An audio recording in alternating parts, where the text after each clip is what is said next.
Buenas tardes, conformado por Michael Cosme, quien les habla María Pulido. Hoy vamos a presentar demanda química de oxígeno por reflujo cerrado y volumetría. La demanda química de oxígeno o de cubo es la que determina la cantidad de oxígeno que requiere la materia orgánica para oxidar una muestra de agua, bajo condiciones específicas como un agente oxidante, temperatura y tiempo. Aquí podemos ver que es un indicador de materia orgánica, químicamente es oxidable en agua residual, no puede ser degradada por bacterias como por ejemplo celulosa, fenoles, detergentes, etc. Su valor numérico es mayor que la DBO, ya que los agentes químicos oxidan más compuestos orgánicos que los biológicos y es útil para determinar materia orgánica en aguas residuales industriales.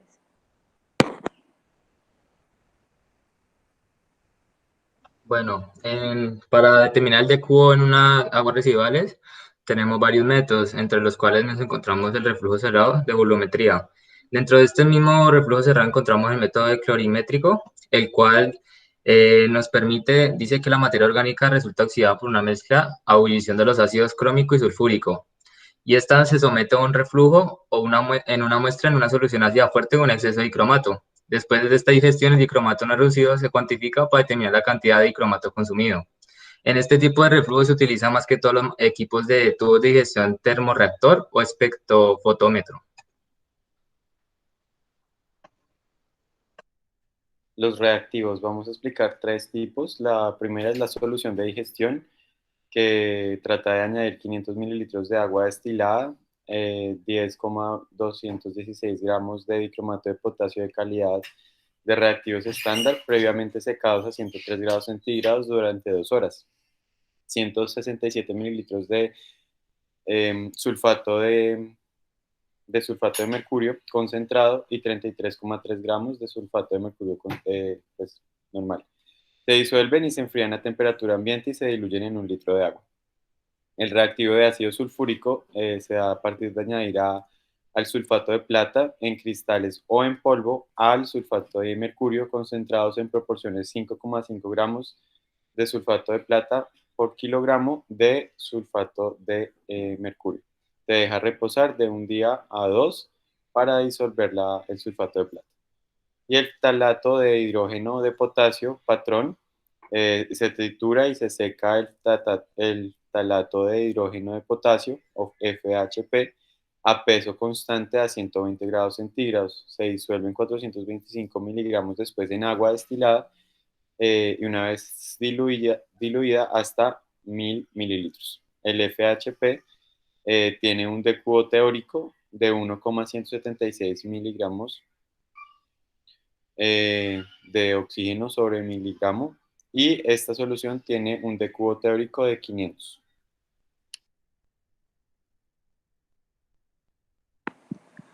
Para el desarrollo de esta prueba vamos a necesitar materiales como balones aforados, Erlenmeyers, pipetas aforadas y graduadas a diferentes volúmenes, probetas de vidrio, transfer pipetas, microespátulas, micropipetas y tubos de digestión con diferentes especificaciones, como por ejemplo 25 por 150 mililitros, todas con tapa de rosca, con empaque de teflón y que soporten temperaturas de hasta 200 grados centígrados que son bastante altas.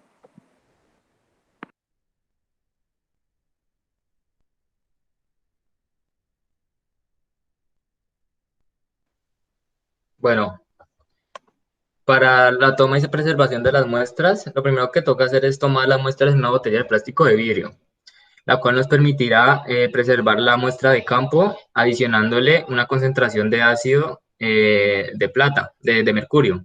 Esta se mantiene refrigerada hasta el momento del análisis y lo importante que además es recordar y tener en cuenta en este tipo de toma y preservación de la muestra es que las muestras tienen que tener un máximo de vida de 28 días para poder después llevarlas al estudio. Después las muestras que contengan sólidos sedimentables deben mezclarse muy bien para homogenizarse y obtener de esta forma una muestra representativa para después del análisis del decubo.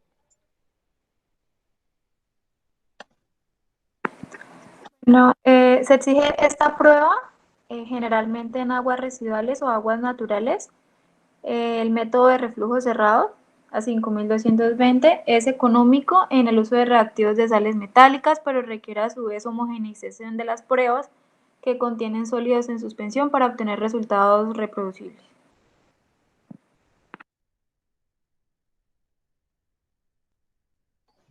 Bueno, dentro de los compuestos que se manejan en este tipo de estudios, debemos tener en cuenta dos importantes, el dicromato de potasio y el sulfato de mercurio. Según la SGA, el dicromato de potasio es un compuesto el cual puede ser una sustancia corrosiva para las personas o para tipo de metales, puede tener un peligro al inhalarlo, es una sustancia comburente, es cancerígena y puede ser dañina en los sistemas acuáticos. Siendo más específicos en la salud, tiene unos efectos negativos como puede ser que provoca el cáncer en la nación, puede provocar daños en el feto de las mujeres embarazadas o también puede provocar enfermedades en la sangre. Ya en el medio ambiente, pues lo que consigue este tipo de compuestos es que al ser tan nocivo, lo que hace es que los ecosistemas acuáticos puede provocar mortandad de peces y también puede acabar ecosistemas enteros acuáticos. Esta ya es la representación de cómo la CGA clasifica este compuesto. Para el tema de inflamabilidad, le dan una clasificación de 0, o sea que el material no es combustible. En la inestabilidad lo muestran como un compuesto estable y para la salud es extremadamente riesgoso por los factores mencionados anteriormente. Y ya pues peligros especiales no se le da ninguna categoría alguna.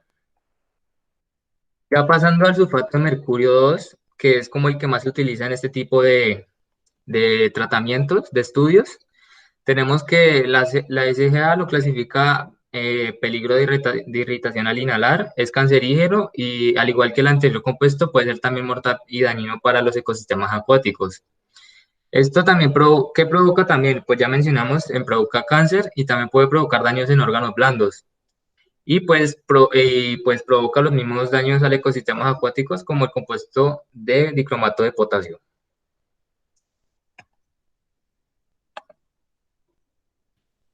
Bueno, las moléculas químicas de interés, aquí tenemos sus nombres, su estructura y su función química. Pues las podemos observar. Vamos a mencionar las más importantes que hemos mencionado acá, como el dicromato de potasio. Su estructura, pues ya la hemos visto anteriormente, que es K2, Cr2, O7. El sulfato de plata, también, que es Ag, pues plata, 2, SO4. Y acá también está el sulfato de hierro, que es importante, que es el FeSO4. El sulfato de hierro pues son oxisales, el sulfato de plata también, mientras que el dicromato de potasio pues es una sal neutra. Por otro lado tenemos uno de los pues más importantes acá, que sería el sulfato de mercurio. En su estructura sería HgSO4 y sería con una función química oxisal.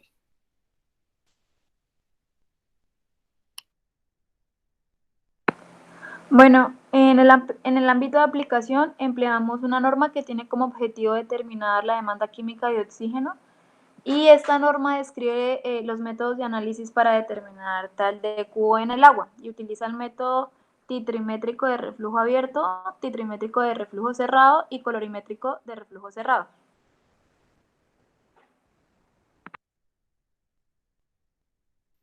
Los compuestos, bueno, vamos a mencionar tres, que son los más importantes. Los compuestos orgánicos, que son varios compuestos orgánicos que resisten la oxidación. Estos compuestos no son oxidados en un grado apreciable.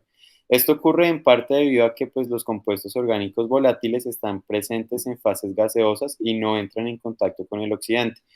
La adición de sulfato de plata como catalítico mejora la oxidación de los compuestos alifáticos volátiles de cadena recta.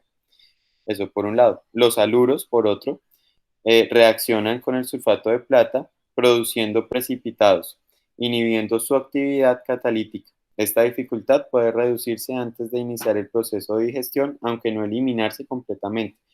Por tal motivo, esto forma un complejo soluble con el sulfato de mercurio y otros compuestos orgánicos, inorgánicos, qué pena, que son los agentes inorgánicos reductores, tales como nitrito, sulfato y hierro.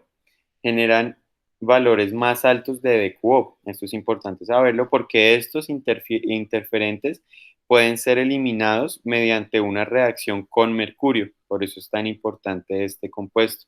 Es necesario hacer cálculos estequiométricos del consumo de oxígeno de estos interferentes y resaltarlos del valor final de la prueba. El amoníaco y sus derivados presentes en la muestra no son oxidados por el dicromato de potasio. Sin embargo, la presencia del cloro elemental puede oxidar estos compuestos, dando valores mucho más altos del DQO. En cuanto a la concentración, el método titrimétrico de reflujo cerrado requiere reactivos como ácido sulfúrico, una solución estándar para digestión de 0,01667 molar de KOCr2O7. También utiliza reactivos de sulfato de plata, ácido sulfúrico y una solución indicadora de ferroína, todas con sus disoluciones y otros agua destilada, también utiliza cristales y utiliza otros reactivos.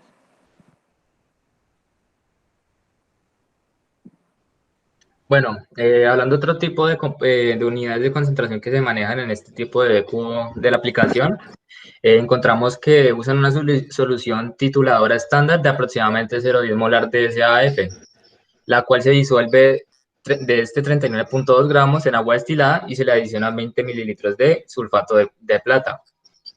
Ya después de esto se toca dejar enfriar y diluirla en 1 litro de agua destilada, y esta es una solución estandarizada que se debe de dar un proceso de digestión con dicromato de potasio. El proceso que se lleva a cabo, pues el primero es agregar una solución estándar de dicromato de potasio y el reactivo de sulfato de plata que con ácido sulfúrico, de acuerdo a lo indicado por la normativa de este proceso de cubo. Vale aclarar que la molaridad de la solución de SAF se calcula a partir de esta fórmula y pues ahí ya indicamos qué significa cada uno de los compuestos. También se utiliza el eftalato de ácido de potasio estándar y el cual se disuelve en 425 miligramos del compuesto en agua destilada y se diluye en 1 litro en un balón evaporado de clase A. Vale aclarar que este método de aplicación lo extraímos de un proceso que llevaron a cabo en Guatemala.